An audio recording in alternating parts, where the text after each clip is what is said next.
is Troy Singleton. One of the great mysteries of American lexicon is what is a hero. Too often when you think about it in the terms of sports, we see multi-million-dollar athletes and are coined the phrase hero. When we think about today's movie actors and those we see on the screen, we're quick to link the latest action star as a hero. But what if the definition of hero is something more, something deeper? Heroes are individuals who do a lot of ordinary things extraordinarily well under difficult circumstances. You're about to hear the story of such an individual, an American hero and a patriot, and my friend, Bob Yancey. Since World War II, Bob Yancey has stood up for his country and defended the ideals of the American way, unabashedly and unequivocally standing up in the face of danger. I'm proud to be one of his mentees, not by any word that Bob has ever given to me, but by his example of shining diligence, patriotism, and what it means to be a true hero. I welcome you to the story of my friend, Bob Yancey. Well, at that time, an African American in the Navy could only be a cook or a steward. I think it's most obvious as to what I was. Yeah.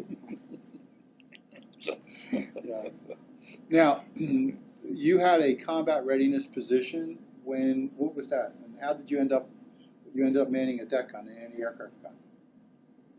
Well, first of all, when I was drafted in the Navy, it was so hard up for men at that time, I never went to boot camp. I got all my training aboard ship. At a battle station, they sent me down, they put me down in a hole, passing up ammo. I was on a submarine chaser, 175 feet long and 25 feet wide. I had a 3-inch 50 gun on the forecastle. He said, "Where do you want to be?" I said, "Anti-aircraft gun number 1. He said, "You don't know anything about that gun." I said, "I'm not stupid. I learned like anybody else."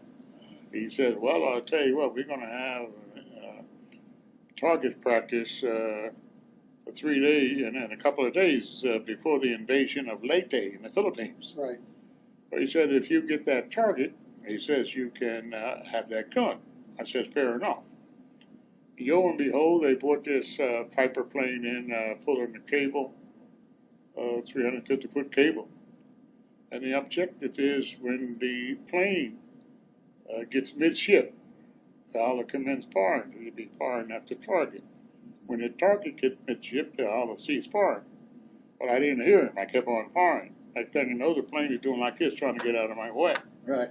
So finally, they got me stopped, and the skipper said, "Yancey," he said, "you didn't get the target." He said, "But you tried so doggone hard. We're going to give you that gun so you can get a Japanese plane instead of trying to knock one of ours out the sky." And so you ended up getting a job. How did that happen? What occurred there?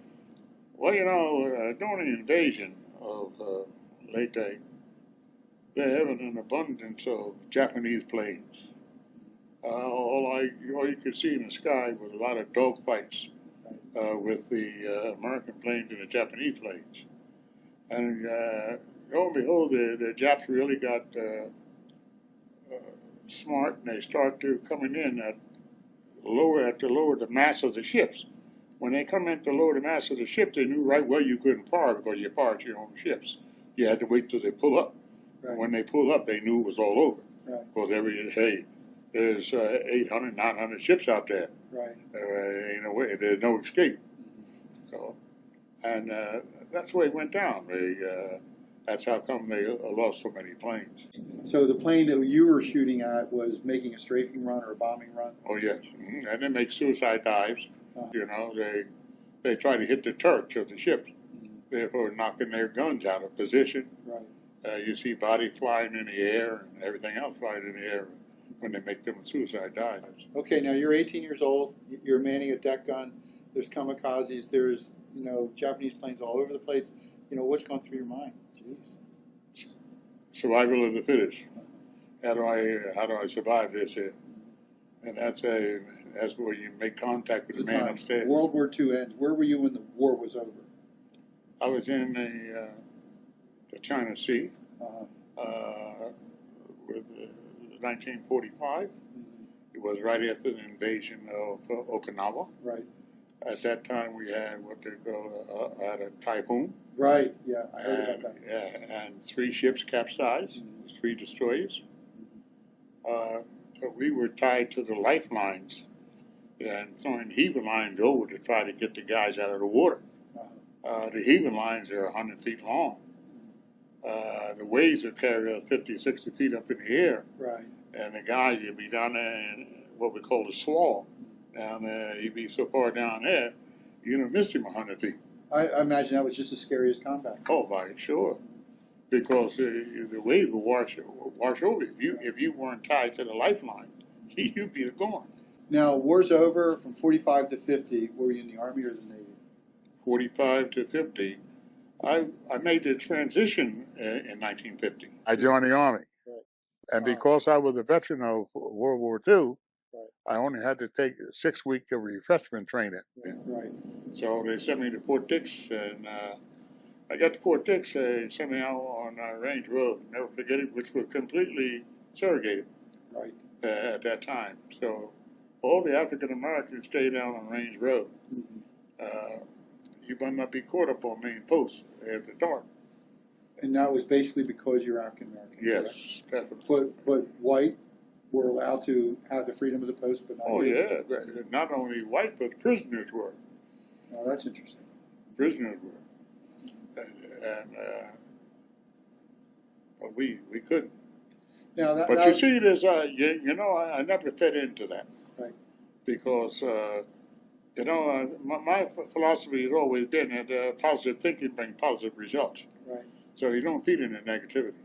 And I've seen so many African Americans that fed into it and were destroyed in the process. I see. Well, that's a recap of Bob Yancey's experience during the Second World War. But this was just an opening act for his amazing career. Bob returned to civilian life only to be recalled in 1950 for the Korean War. He transferred to the Army and was quickly assigned to a combat unit, with troops landing at Incheon.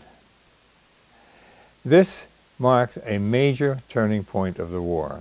In the next episode, we will learn about his endeavors as a combat medic during some of the heaviest fighting of that war. Hear him tell about the struggle at the Chosin Reservoir, where temperatures reached 30 degrees below zero, and the Allied forces were overwhelmed by the Red Chinese Army. It is a heroic story of dedication, endurance, and suffering. This has been the first episode of the Armed Forces Heritage Museum's recognition of Black History Month. Tune in next week to learn more about this great man. See you then.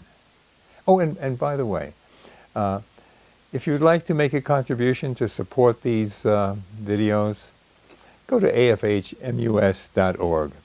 We'd appreciate it, and thank you.